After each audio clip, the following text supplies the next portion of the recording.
e a sua fé, talvez tenha que olhar um pouco lá no livro de Apocalipse. Talvez você diga, eu sou rico, tenho tudo, mas Deus não está achando isso. Deus está achando outra coisa. Deus está achando que você não é rico. Deus está achando que você é pobre. Você precisa do primeiro amor. Precisa voltar a amar a Deus. Amar a Deus de todo o coração. Dar a sua vida para Deus por inteiro. Terceiro lugar, Jonas entra no barco para se alienar. Roncar. Paulo entra no navio para se integrar. Às vezes, a igreja ela tem sido anêmica, alienada da sociedade. O mundo, eu me lembro de quando aquele rapaz lá que matou a namorada, sequestrou a namorada e matou a namorada em São Paulo. Quanta gente viu aquilo? Até às vezes a pessoa falou assim: meu Deus, tenha misericórdia, ora então. Era hora de orar, em vez de falar assim: Deus tenha misericórdia, ora. Quando o PCC começou a fazer aquela bagunça lá em São Paulo, estava falando assim: meu Deus, o que está acontecendo? Era hora de orar. Sabe por quê? Porque a igreja no Brasil tem a liberdade de orar quanto tempo você quiser. Talvez convocar a igreja para orar, porque a palavra de Deus diz: se o meu povo, que chama pelo meu nome, se humilhar, se arrepender dos seus pecados, orar e me buscar, eu ouvirei deste lado do céu, sararei a sua terra. A gente quer fazer o quê? A gente quer que Deus levanta aquela pessoa, os corajosos. Não, você está vendo, você é instrumento de Deus, Deus pode usar você. Jonas usa um mecanismo de fuga, o sono, e ele vai lá roncando. Qual é o teu mecanismo de fuga? Você se esconde no dia quando Deus fala? O que impede você de fazer a vontade de Deus? Paulo faz o contrário. Paulo quer pensar, Paulo quer refletir. Puxa, tem problema na cidade. Paulo, olha que ele está ali, quer se integrar. Se a igreja está aqui na cidade, ela precisa se integrar, porque a gente sabe que os mosteiros surgiram como uma opção da espiritualidade. Então, já que os homens viam que a cidade era um ambiente do pecado, criaram os mosteiros fora da cidade, para que quem quisesse ser espiritual fosse para lá. Hoje, talvez seja diferente. Os mosteiros não estão fora da cidade, os mosteiros estão na cidade. São os templos, as igrejas, e templos pomposos, igrejas enormes, mas talvez sem refletir nada na cidade, sem fazer muito sentido na cidade. Já viram que às vezes a igreja está na cidade, mas ela não faz parte da cidade. Ela está no bairro, mas ela não está integrada na cidade, não sabe o que se passa na cidade, não interage com a sociedade, não interage para buscar soluções dos problemas da sociedade, não ora para o prefeito, para o governador, para mudar a realidade do problema que está ali. Mas na verdade, Paulo fez o diferente. Ele se integra, quer conhecer a todos, quer saber como é que são essas pessoas. Ele conversa, ele ganha o direito de ser o filho. Ele começa a falar, as pessoas começam a perceber. E quando a igreja, o povo de Deus, começa a fazer isso, a sociedade percebe. Sabe qual é a igreja? No Rio de Janeiro, teve uma rebelião lá no Bangu 1 e no Bangu 2. Lá os traficantes estavam presos e falaram assim: queremos um pastor. E deram o nome desse pastor.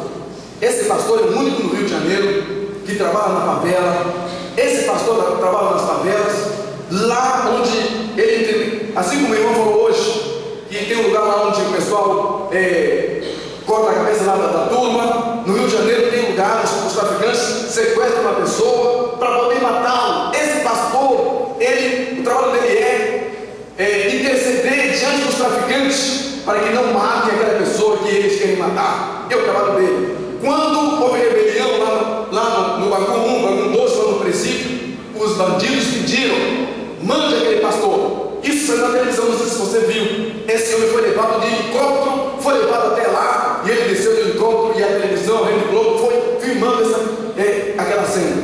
Aquele pastor está fazendo diferença. Ele está integrado. É a igreja sentindo o que a sociedade sente. Mas se a igreja tem anemia, se ela está alienada, não vai sentir o que a cidade sente, não vai chorar o que a cidade chora, porque ela cai para o céu. Quando nós oramos a Deus, alguma pessoa se converte, o que a gente fala? Fala assim: quantas almas estão aqui? E a alma, parece que a alma vem voando até aqui na frente, a alma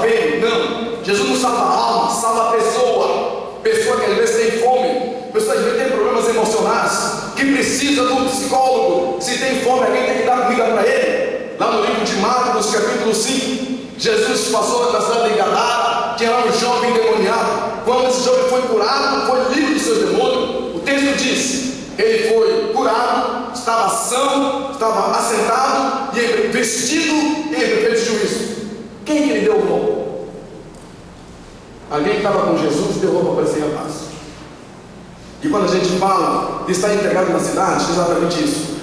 Jonas não ora nunca. Paulo entra no barco e ora por todos.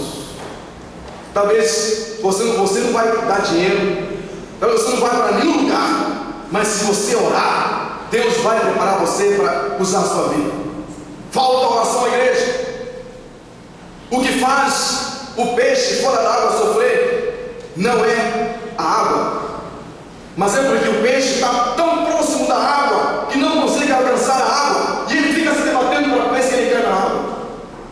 O que faz o passarinho sofrer na gaiola não é a gaiola, mas é o vento fresco que sopra para o passarinho estar lá na gaiola e ele percebe que a liberdade está tão perto, mas não consegue alcançar. O que faz o doente sofrer não é o leito de enfermidade, não é a cama onde ele está, mas é a mente que lhe fala da saúde que ele perdeu. E talvez hoje, o que faz muitos missionários sofrerem, muitos servos de Deus sofrerem, os que estão na linha de frente, é porque sabem que falta oração à igreja, falta oração, falta esse tempo de estar preparado, de você dar o seu tempo a Deus em oração, buscar a Deus, talvez 10 minutos, talvez 1 hora, talvez um dia inteiro, talvez falar assim, para de ver televisão, para de ver Ana Maria Braga, ora mais a Deus. Deus quer usar a tua vida. Deus quer que você seja uma mulher, um homem de oração, um servo que ora, que busca a Deus. Nós sabemos que a oração de um justo pode muito nos seus efeitos. Sim, pode. A oração pode. E se nessa igreja se levantarem 10 pessoas ou uma pessoa que se dispõe a orar a Deus pela essa igreja, pela cidade, tenho certeza, assim como Abraão intercedeu pela cidade lá de Sodoma e Gomorra, esse mesmo Deus hoje é vivo, real, fala a mesma coisa. Deus vai ouvir a tua oração e Ele vai responder, porque como diz Jó, eu sei que o meu Redentor vive. Eu sei. Falta oração. Jó não ora, ele dorme. Paulo, ele ora. Ele ora a Deus, ele busca a Deus por essas pessoas. Os pagãos oram, mas Jó não ora. Paulo, ele se torna um intercessor no meio dessas pessoas. Ele encoraja todos, fala de Deus para todas as pessoas. Em quinto lugar, Jonas se considera a causa da tragédia. Paulo vê o vento, a tempestade, e vê a natureza apenas como algo que vai chegar. Paulo, ele está ouvindo para todas as coisas, e ele percebe, há um Deus todo-poderoso, há um Deus agindo nas palavras. Quando a gente olha para Cracolândia, quando a gente olha para OM, quando a gente olha para Vida Com, quando a gente olha para esse nome da Jucum, quando a gente olha para o mundo todo, você fala assim, meu Deus, o mundo está desgovernado. Não está. Não está. Deus tem levantado gente. Se você não for, Deus vai levantar outra pessoa. Eu não acredito na história que dizem que se você não for, ninguém mais irá. Mentira. Quem está interessado em salvar as pessoas não somos nós, é Deus. Se você não for, Ele vai chamar outra pessoa. Lá em Curitiba, um dia, uma igreja, onde eu trabalhava na igreja, fiz a cirurgia no pé direito. Os irmãos que estavam de manhã souberam disso. Aí fiz a cirurgia, a igreja pagou lá a minha cirurgia, mas lá no hospital, quando fecharam lá a ferida, deixaram a gás dentro. 3 dias depois, o pé estava inchado, doía. Voltei no hospital, abriram aquela ferida, tinha gás, mas tinha infecção óssea. Cortaram 3 centímetros. Hoje, a minha deficiência piorou. Hoje eu ando com família no sapato. Se eu não tivesse feito a cirurgia, estava na boa. Vim fazer, meu Deus, como é que eu fui fazer a cirurgia? Agora já penso, fica quieto, cala a boca, eu fiquei calando a minha boca. Mas quando cheguei em casa, eu morava num apartamento sozinho. Aí o pastor da igreja mandou o tesoureiro da igreja com um cheque. A igreja me ajudava com R$450. E o pastor chegou e falou, aquele irmão, o tesoureiro chegou no apartamento e começou a chorar. Chorar. Eu, tá chorando o quê, irmão? Tá chorando o quê? Ele falou assim, o pastor mandou dizer que essa é a última oferta da igreja. Como você vai ficar 5 meses nesta cama, cheio de ferro na tua perna, a igreja não vai mais te ajudar. Essa é a última oferta. Eu falei assim, ó Deus, o céu hoje se fechou. E eu comecei a chorar. E eu fiquei uma semana sozinho. Eu precisava ir no banco para destrocar aquele dinheiro. Aí uma vizinha foi lá em casa, não é crente, deu o cheque para ela, destrocou o cheque e trouxe para mim. E todo dia de manhã orava, mas um dia o telefone tocou. O telefone estava do meu lado, peguei o telefone e atendi. Era uma mulher de São Paulo. Ela falou assim, eu li o teu livro. Liguei para a editora, queria saber como é que você está. Aí abri a boca, eu estou mal. Falei tudo para aquela mulher. Ela falou assim, alguém vai cuidar de você? Eu falei, não. Ela falou assim, procura uma diarista, uma mulher que vai ficar na tua casa para cuidar de você até você melhorar. Tem uma enfermeira que cuida de você? Eu falei, não tem enfermeira. Ela falou, procura uma enfermeira, eu vou cuidar. Essa mulher começou a mandar remédio de São Paulo. Essa mulher era uma médica que também trabalhava, a especialidade dela também era na área daqui do tornozelo. E essa mulher começou a mandar remédio de São Paulo para Curitiba. Além disso, ela mandava cesta básica toda semana de São Paulo para Curitiba. Essa mulher começou a pagar aquela diarista e começou a pagar aquela enfermeira. Durante 5 meses ela fez isso. Quando eu fiquei melhor, ela falou assim, vem em São Paulo, em Pinheiros, para você conhecer a minha família, e eu gostaria que você falasse da tua vida para o pessoal do condomínio. E eu falei, maravilha, vou lá falar de Deus para todo mundo. Cheguei lá na casa dela, uma senhora casa, olhei assim, falei, meu Deus, isso aqui existe mesmo. Entrei aqui,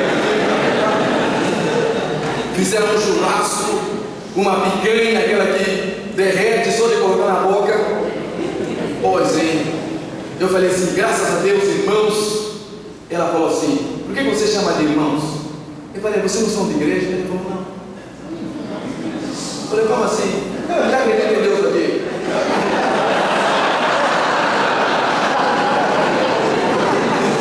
Eu falei,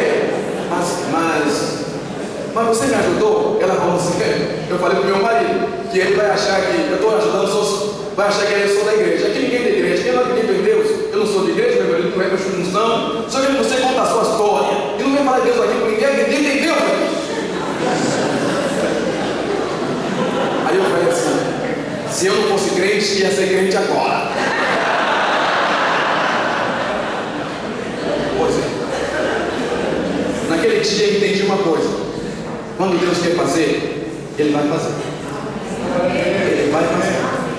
Se você, como filho de Deus, não ouvir, Deus vai chamar até um rico para fazer o que você não quer fazer. Deus usa quem quer. E agora tem um detalhe, ser usado por Deus não quer dizer ser aprovado por Deus. Deus usa quem quer. Deus usou Nabucodonosor e não salvou Nabucodonosor. Deus usou Herodes e não salvou Herodes. Deus está usando muita gente. Eu mesmo, Deus tem que usar. Deus tem usado muitos pastores. Eu falo assim, homem de Deus. Não, são homens iguais a você, igualzinho a você. E de repente essas pessoas são admiradas porque são usadas por Deus. Lembre-se, ser usado por Deus não quer dizer ser aprovado por Deus.